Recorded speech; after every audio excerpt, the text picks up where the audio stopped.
Hey, Facebook universe. It is time for Elevated Intel. I'm Jodi James. With me today is Alex Johnson. Hello, lovely Alex. Good to see you. Good to see you as well. This is episode 52 of Elevated Intel. So, this is another year looking at you, kid. It's going to be an exciting day today. We've got a great lineup for you. We're going to start with a little bit of science and politics. We're going to get into a little bit of human interests and some things that you can be doing in your life to make your communication better. And then we're going to wrap up with a lively discussion about Michigan. All right. Alex, take it away. What do you got for us this week? Yeah, so the first one I've got, so both of these studies are from 2026, All and right. this one is from Oregon State University's College of Pharmacy. This is a preclinical trial, but in this preclinical trial, they found that THCA reduced key inflammatory markers more effectively than CBD in lab models.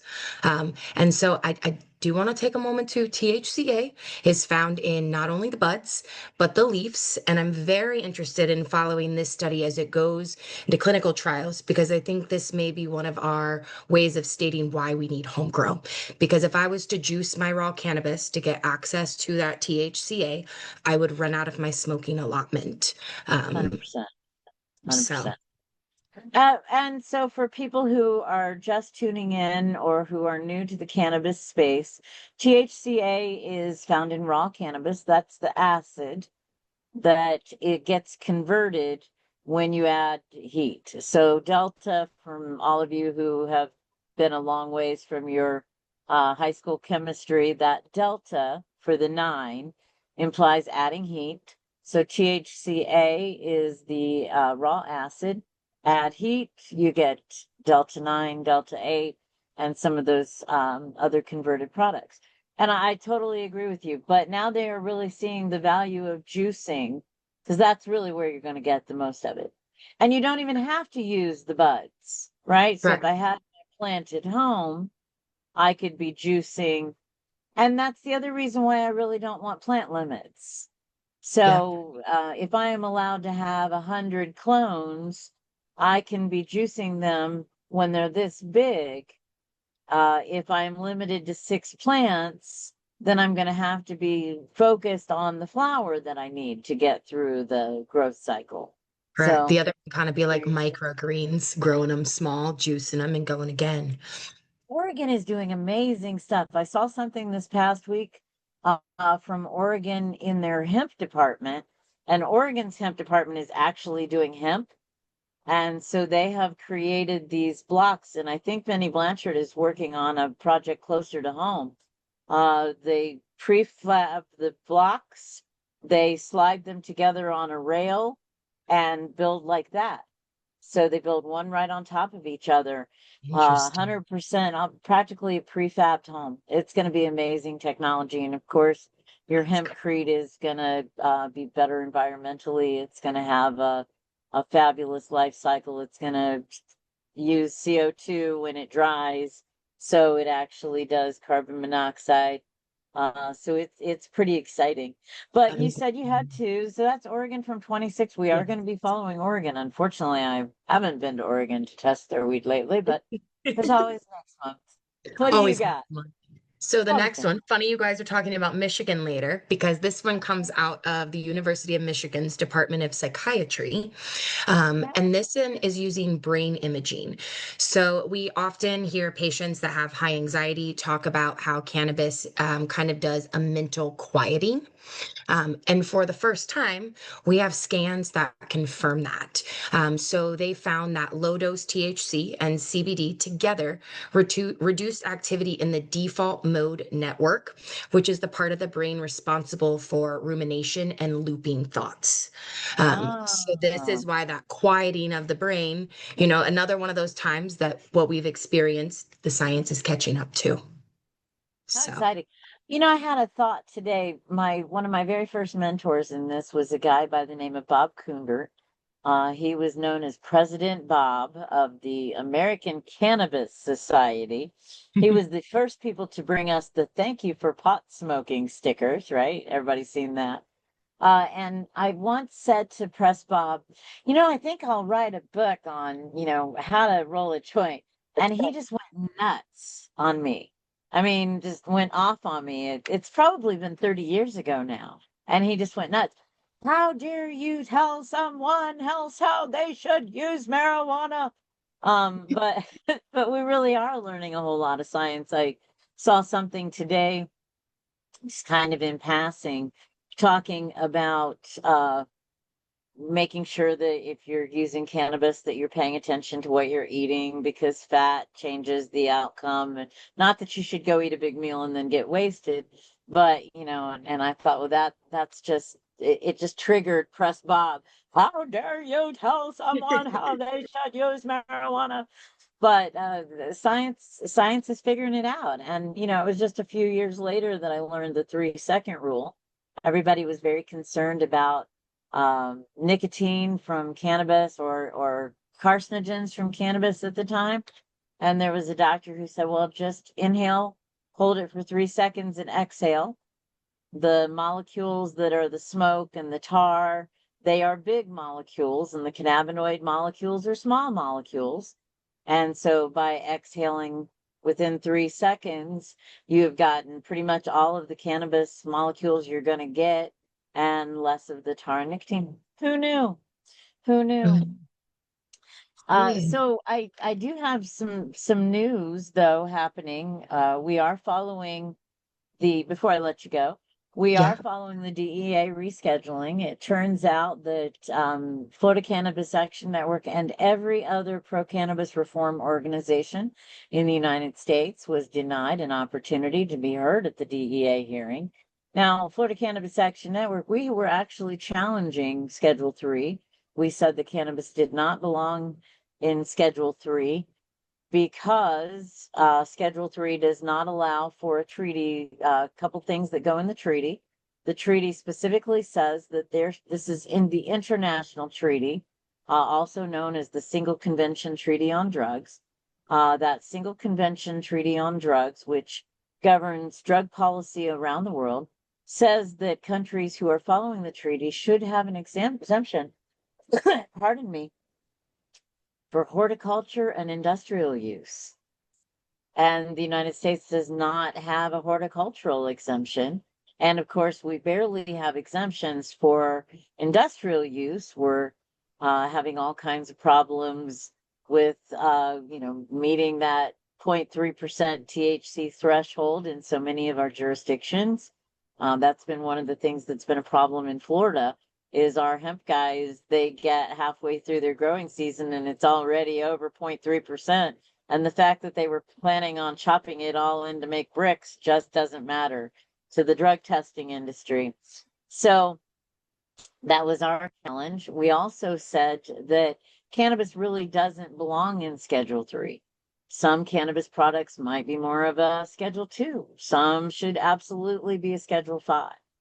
So, but they didn't love us. It turns out that the only people that they did think should be hearing about this are folks like Sam, Smart Approaches to Marijuana, which of course their smart approach to marijuana is keep it all illegal all the time. So not sure that that's what they meant. Hector Roos brings us a couple things. Secondly, the Safe Banking Act has been returned to both chambers of Congress, so that's been introduced again. Banking should not be a problem with a Schedule 3 drug, as the federal government has declared. But they still haven't seen the kind of changes to the banking industry that we're really going to need. And as Florida Cannabis Action Network, we have all kinds of problems with this. We have been trying for a very long time to get credit card processors and things like that. Also, we have the White House is asking Congress to stop the new hemp crackdown. Turns out there was a case in Ohio that was a judge ordered a temporary restraining order in Ohio this week. This is over the hemp beverage sales. And the judge in Ohio said, look, you cannot tell these people that have a full-blown industry that suddenly they can't have an industry. So the judge in that case believes that the hemp industry is going to win on the merit of its case. they have issued a 10-day temporary restraining order, which will allow these companies to continue to sell hemp beverages while the case is being finished. And they totally believe that this is going to show precedent for Georgia, who is looking at it, Tennessee also looking at it. All of these states have cases that are running through. And last but not, well, I guess they've got two more things that I wanted to run down real quickly. Gun rights. Hamani was settled 2 weeks ago in the U.S. Supreme Court. Hamani was, his family was living in Texas. For whatever reason, they were suspected of terrorism. The authorities raided their home, found marijuana and a gun. Mr. Hamani admitted to having been using marijuana and being in possession of a gun. There was never any evidence of terrorism. They were never charged with terrorism. They did their investigation, backed off. 6 months later, went and arrested Mr. Hamani for possession of a gun and marijuana. So Hamani was going to the through the courts about the same time that Florida Cannabis Action Network members Vera Cooper, Nicole Pohl, and Neil Franklin joined a lawsuit with Nikki Fried, asking whether or not medical marijuana patients who are using marijuana under state law should be prohibited from having a gun. We lost at the First District DCA. They upheld they upheld the ban. We appealed to the 11th Circuit Court. The 11th Circuit Court overturned the First District in Florida and sent it back. And the good news is the Department of Justice wants to settle with our plaintiffs. So check back next week if you'd like to find out more about what it means for Florida. I did have a little bit of a conversation with Democratic Party Chair Nikki Fried, former Commissioner of Agriculture. She said we may very well have a buy-in one of these days. She and I are going to go and buy a gun. I'm thinking mine's going to be pink. That would be cute. Yeah. I like it. I like it. Or how about you? Would you own a gun if you could? Would you? I won't 100%. ask if you do because I know you're patient, and so obviously you don't, because as If, of 2 weeks ago, it would have been against the law. if I could, I would. All right, so you're there for the buy-in. Let's do it. Let's just do it. I like it. I like it a lot. Lastly, we need to remind Floridians that there is going to be a primary election August 18th. The last day to register is July 20th, but please don't wait. Let's go ahead and get your voter registration. Next week, I hope to have Hector Roos with us to talk about some of the shenanigans that are happening in Florida. You have, the new law states that you have to have been registered with the party that you're going to run. If you're going to run as a candidate, you have to have been registered in that party for a certain length of time.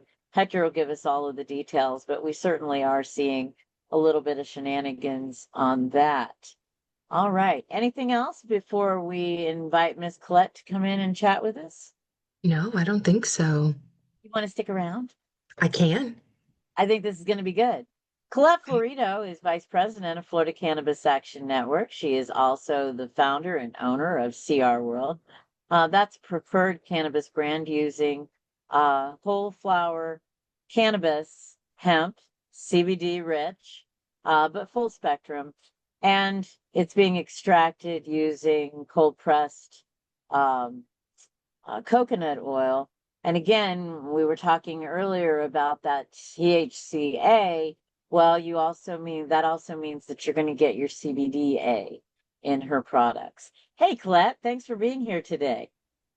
Thanks for the great introduction. I'm glad I don't have to say anything more. Carry on. Hey, we know exactly who you are, Colette. We know Thank exactly who you. you are and the value Thank you bring. you. And we love But that raw plant. We love, love, love getting in all that, the acidic form. That's where some good stuff lies. They keep telling us we're supposed to eat our plants and our veggies raw. Eat your I greens. keep trying. greens. Eat your Eat your greens. greens. Don't forget to eat your greens. Colette, you did a training this week that was pretty impressive, about motivational interviewing. Can you tell us what that is? Yeah, absolutely. Yes, and I wasn't the trainer. I was taking in this training. Really great opportunity hosted through the Better Living for Seniors, our mental health awareness committee in Pinellas County, and in conjunction with Live Tampa. And we did it at the Area Agency on Aging, all about really helping professionals in the senior community. This class, motivational interviewing, was set with knowledge about how to communicate with somebody. It was set up as a program through substance abuse. And it's really all about the language that you need to use to try and motivate somebody to do what they really want to do. In that case, it's to quit using that substance. So just something to really consider that language and how we approach the subject. And I love to think I'm decent at communicating. Who did I have a humbling 2 days of training? It was fascinating. Lots of good insight. Oh my gosh. So why would somebody be using this motivational interviewing? Well, the idea behind it is just that when we try and help somebody, we want to um, meet them where they are. And we need to really hear what their motivations are. And so a lot of how we approach the person and the subject is trying to understand what they're trying to accomplish, what it means to them, and trying to get that information out. This was a good lesson on listening skills, and how we as people who are trying to help somebody really need to go about listening. And well, the answer is no surprise that it's to talk less, to hear the other person and to give that 80-20 rule of listening to what they have to say. But there's so much more to it. Oh my gosh, I could go on. Oh, I can't wait. I mean, Yeah. one of the things that I value about Colette as our vice president, and I told her she's definitely our MVP, is what an opportunity. And you bring so many great lessons. You're really out there getting yourself educated all the time. The work you do with the Better Living for Seniors is always good for us. But you sent me a teaser, and you said that Pixar Films is involved in this. So Yeah. I gotta ask, Okay. how are Pixar films helping to explain motivational interviewing? So You it's got me. so simple. I loved the explanation because it's so who we are.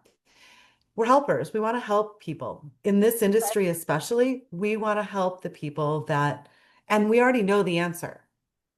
Cannabis. Cannabis. Right. So I say it we know loud. that. Yeah, and that's the thing, but they're not ready to hear it. So there's this part of the Oh, movie Inside Out. If you have you guys seen it? I love I that Love one. this love. movie, deals with emotions, helps us to make it a simplified understanding of very complex emotions. So here's this moment where Bing Bong, the imaginary elephant stuffy friend of the main characters, is watching a part of who they are go off the edge. And he's having to let go of this moment. And he's sitting there, and he's just it just happened. He's really, really frustrated. And here comes Joy, and she needs to get to the station, right? We love Joy. So I she love comes Joy. in and she needs to get to the station. And so she's like, "Oh, that's all right. It's going to be okay. We're going to get through this together. We're going to talk happy." She's coming at him with this joy. That's who she is. She's trying to make jokes. She's laughing with him. "Oh, it'll be really fun. Let's make it a game to get to the station." She's got her goals. She's trying to accomplish what she needs to get to. And she's coming in with what she wants to help him with is to find joy. Here comes sadness. And, sadness is like, "Oh man, that must be really hard to watch that go over the edge, to say goodbye to that." And, she says, "That's okay. It's okay to be sad." And here comes Bing Bong crying tears of candy, because that's what they do in Pixar movies. And it was just this really sweet moment and then he's like, "Yeah, it really is sad." And they give a hug, and then He's like, okay, let's go to the station. And the idea here is just so part of what we do as caregivers. We really, really, really want to make it helpful for somebody. The problem is that what we come at them with is just not always where they are yet. And so coming at them with this more calm and let me see where you are, tell me what you're where you're at, and moving them forward by just reaffirming what you're hearing and then and being able to say what you've heard back to them so that they've been heard. And then the other one was like asking for permission to help someone. Oh my, am I not good at that? I have suggestions. Would you like to hear them? I'm going to tell you right now. The idea of, can I share this with you? What a Right. great, easy thing to do, but something that is not easy for me to do. And that concept of meeting somebody where they are to get them to where they need to go was a lot of great takeaways and just, listening to somebody, understanding what they're saying and being able to reflect it back to them and being able to affirm what they're saying too. Really helpful stuff. Okay. Justin Mooney says, let's all say it. Cannabis, Cannabis. cannabis, and cannabis. Thanks, Justin. Right. We are happy to say cannabis. But I Thank think you're you. right, Colette. Particularly as we're all educators. And 10 years ago or 15 years ago, I guess now, I decided that the section of people that I was going to educate was going to be lawmakers, right? Someone else is educating their church, someone else is educating senior citizens, someone else is educating patients as they start their journey. And I think that's excellent to remember that, someone who is a lawmaker, they come to it with preconceived notions. They have a million things that they're thinking about, and cannabis isn't one of them. They Right. probably don't know as much about cannabis as your 15-year-old. Wait, I know they don't know as much about cannabis as, but How and can again with they? They get Alex hit and with all sorts of patience, content. right? Yeah. Alex and patience. We start with, we know all of this great information, and I want to share it all with you because it's going to make your life so much. Here, let me bring you the fire hose. Yeah, yeah, yeah, yeah. Stand still, But hold it'll on be tight. joyful. It'll be great. Right. I'll put a It'll smile be on when they do better. it. Do, They do, need do, little do, do, nuggets. do, I do. just need to jump in here and say that is exactly what joining this organization is like. Here's the fire hose. Okay, I'm gonna drop So, out. as I've learned, there's a little bit more we can be taking away from the motivational interviewing and the approach. Yeah, yeah. And Absolutely. Well, and Steve, come. Good. oh, I was just going to add, I thought it's really appropriate because so many of the professionals that we work with are working with, this was created for people in substance abuse. The idea that like I know I need to change, but I'm also very comfortable with this routine and I'm maybe afraid and maybe I don't have it in me or I don't have the right support network. And so, getting to help somebody who's moving away from a bag of heavy pain meds or things for their anxieties or their PTSD to be able to move into this space and be able to meet them where they are.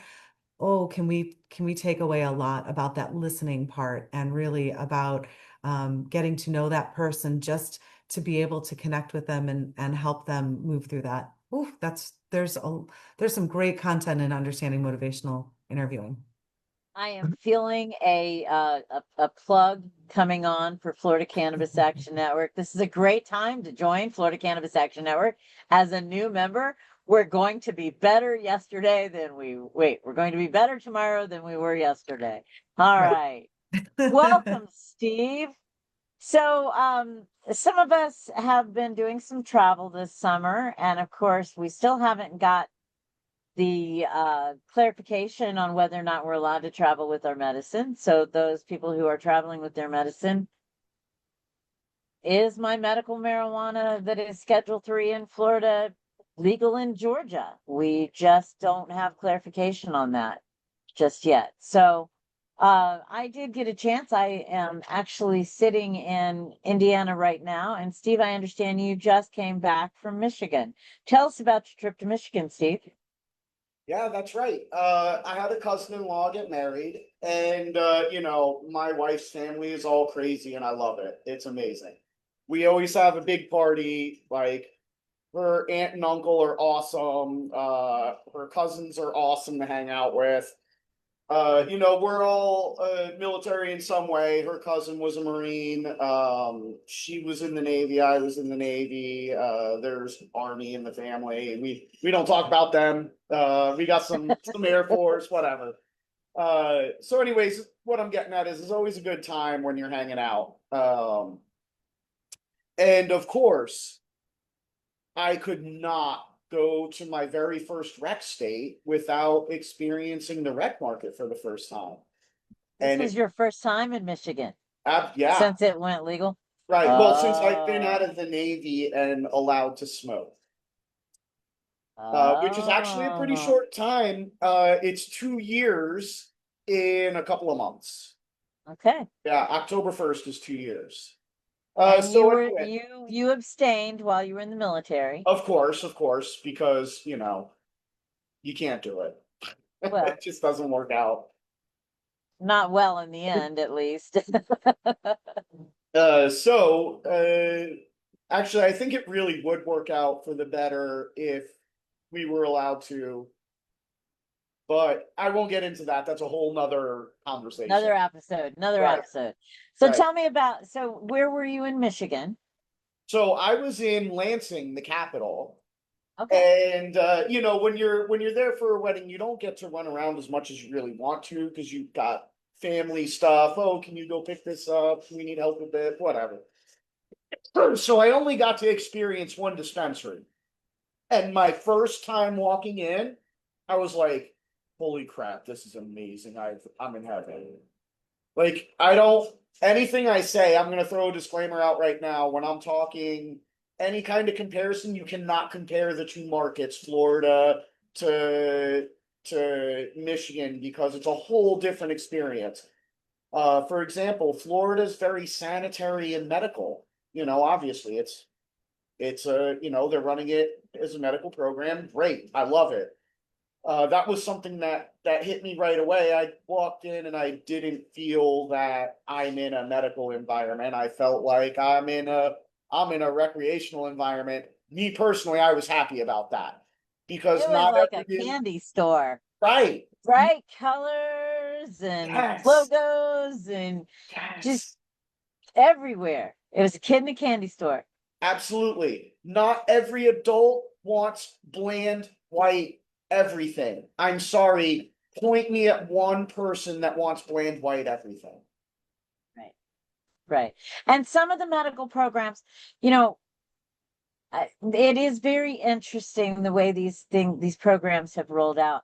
I went to hiatus in a place called Mottville. Now, my girlfriend said, as you go around the curve in Mottville, it'll be right there. Of course, there's only one curve in Mottville, and if you miss it, you're not in Mottville anymore. Small town in Michigan. Beautiful little dispensary. The manager was fabulous. I chatted him up, I'd give him a business card. I'm with Florida Cannabis Action Network and had worked there was actually a Michigan Cannabis Action Network when Michigan was rolling out its first program.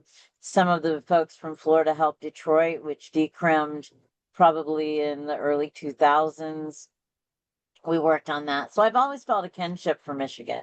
That's awesome. But he said he thinks that when the feds regulate legally, that they will regulate like Michigan. And I thought, wow, that would just be amazing. That would be amazing. That would be best case scenario in my opinion. How did you decide? So when you go into a dispensary in Florida, you have some different flavors and you have kind of a line of gummies. And when you go into a dispensary, everything is created seed to sale, right? So when we go into Sunnyside, you get the flower that was grown by Sunnyside, you got the edibles that were created in a kitchen owned by Sunnyside.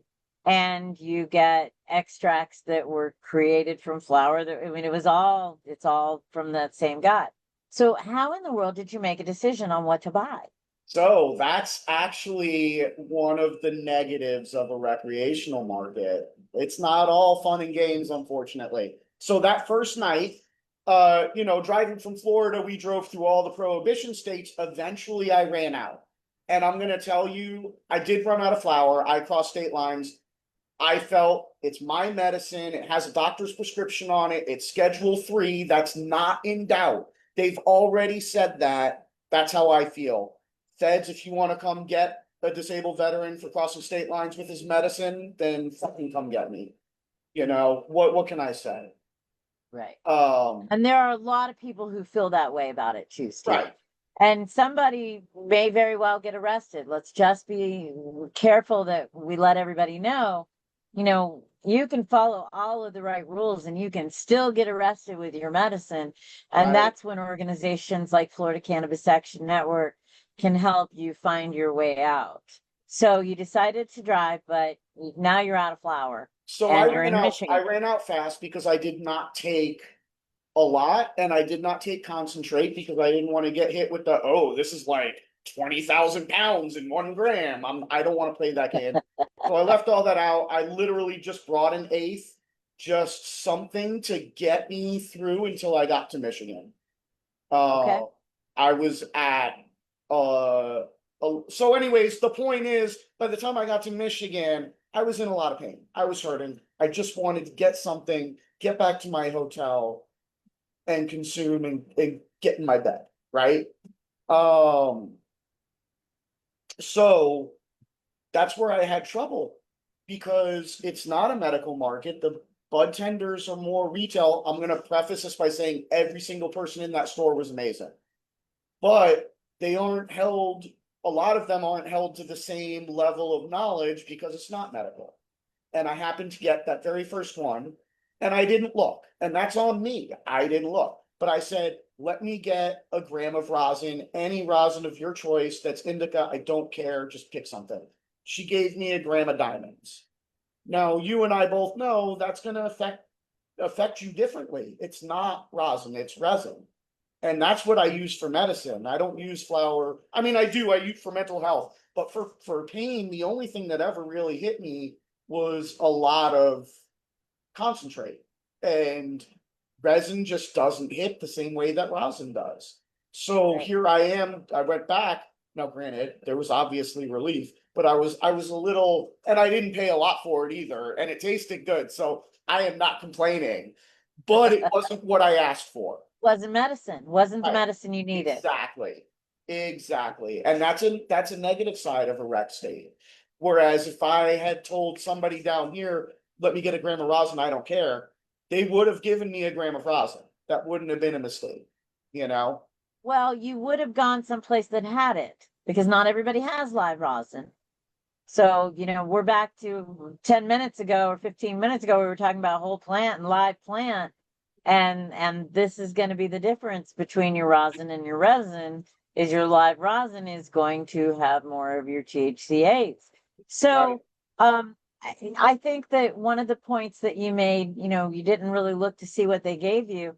And that is one of the things, buyer beware. We have gotten, at least as Floridians, we're a little bit like, okay, we know that if we go to dispensary A, we're going to pay a little bit more, but the flower is going to be primo and everything that is made from that flower is going to be primo. If we go to dispensary C, it's going to be average, right? And it's going to be less cost, and everything downstream from that flower is going to be average. So we make our choices by brand. And when I get into the store in Michigan and I'm like, okay, there is 19 brands on the shelf here. Luckily, I know I like Super Boof. So I'm like, give me Super Boof, give me more Super Boof. How much Super Boof can I have? But when it came to the edibles, some of them were like 50 milligram edibles. And I'm like, I do 2.5. How many slices licks to the Tootsie Pop do I take if I really only want 2.5 milligrams? I, Now, I, we've been doing some bouncing around. I'm in Indiana now, which is a prohibition state. We've been in Illinois for a week, totally legal, sunny side as we crossed the border, spent a week in Wisconsin, total prohibition state. But you said when you went back to your hotel, where did you consume your medicine? Did you use flour while you were in Michigan? I did. So What? Ew. I was at the hotel and I did it in the dog walk area with my dog because we brought my poodle with me because I love my poodle. Uh, 100%. yeah. So we brought her and she got to play outside for a little bit. I got to smoke a joint and it was great. There's a reason they As call long as them you joints dog walkers. right. And everybody was doing it. The hotel was cool with it. Just don't make a mess, just like anything else, right?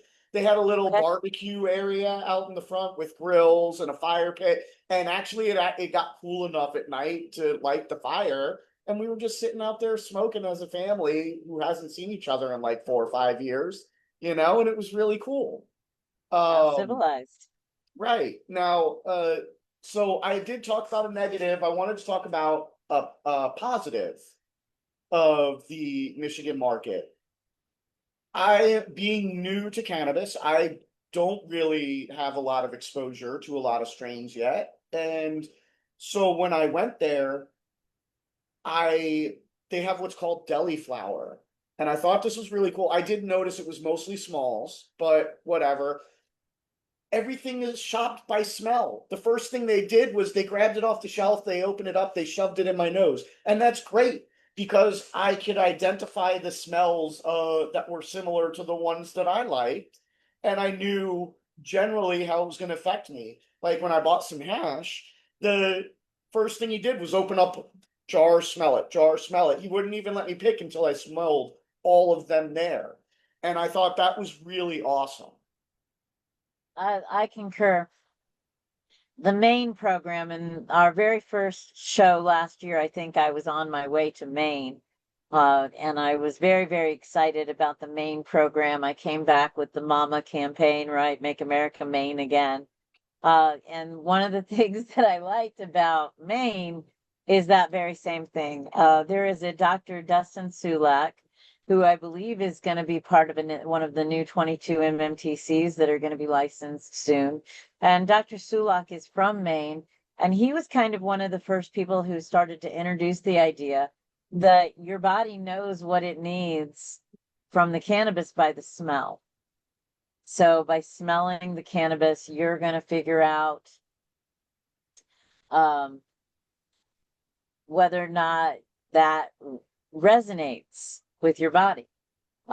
So very exciting stuff. I really like being able to smell my medicine.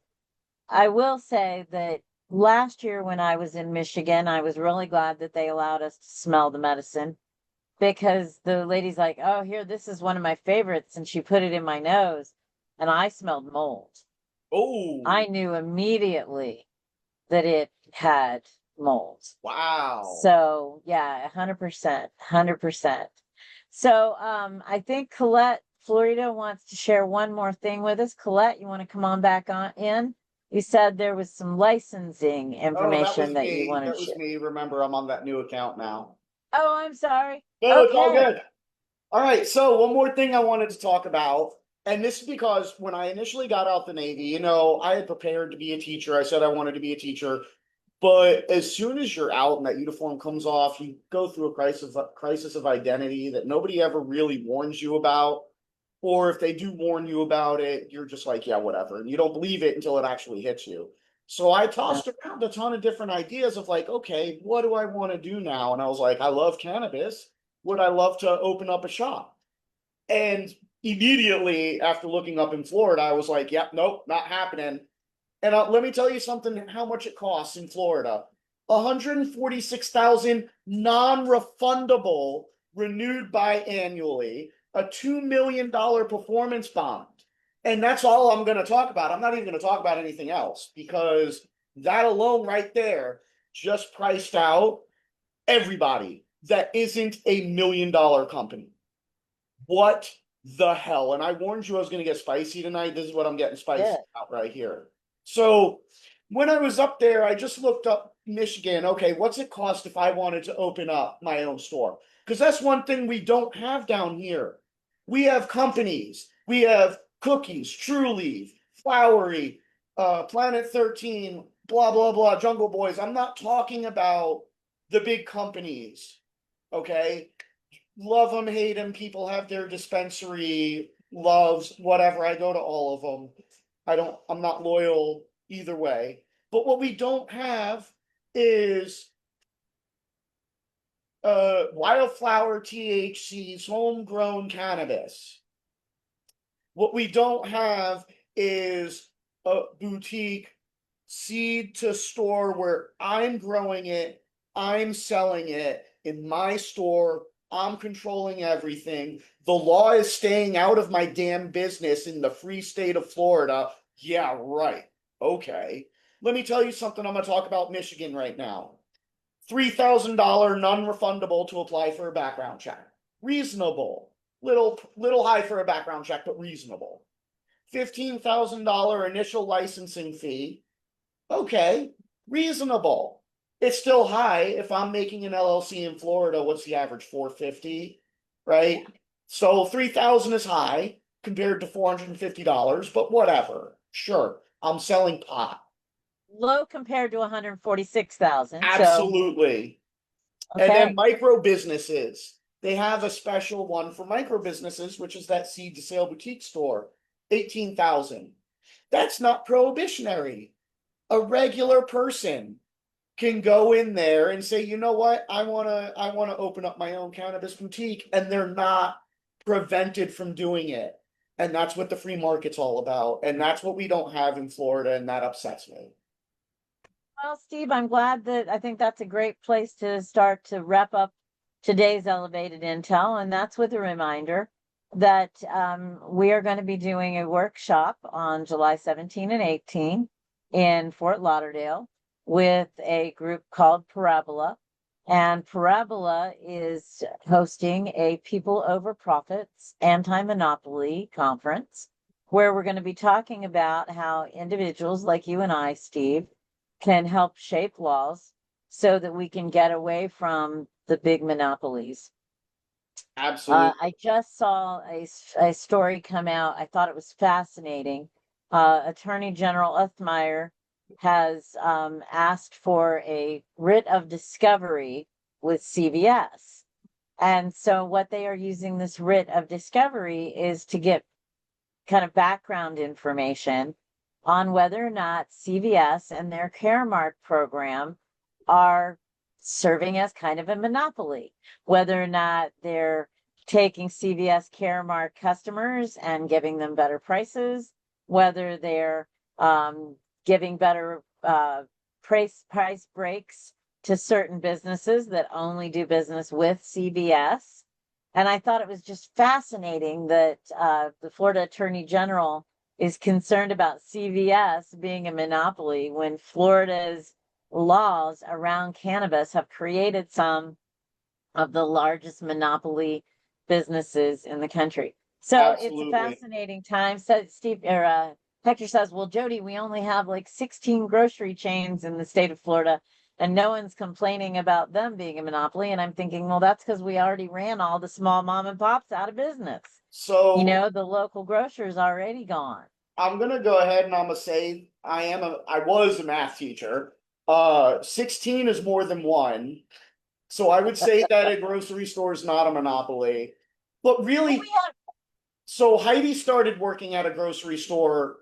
She started, I'm not going to name it, but she started working there as a part-time job after she retired from the Navy, just pulling some money. And she says it's literally the most wasteful business model that she has ever seen in her entire life. I'm all about bringing back some mom and pop grocery stores, Hector. Let's bring them back. Let's see where we're at. So, Steve, I'm going to ask you to get the link to register for the Parabola Conference. Again, that's going to be July 17 and 18 in Fort Lauderdale. If you're local to Fort Lauderdale, that would be fabulous. Come out. If you're going to come down for the weekend, we'd love to have you. Several of FloridaCan's folks are going to be there. And we are very excited to be co-hosting People Over Profits so that we can get a little bit further along towards creating some equitable business practices. I think that it's funny that as a math teacher that you recognize that 16 is not a monopoly. But sorry, Hector, I had to yeah, make the joke. I we still have- love you, we man. have- Nothing but love. we have 26 dispensaries, and yet because they are seed to sale, that has real predatory practices. Absolutely, 100%. I can go to one of the 22, but if the 22 are all selling basically the same product, how is that good for the consumer? So I appreciate very much today.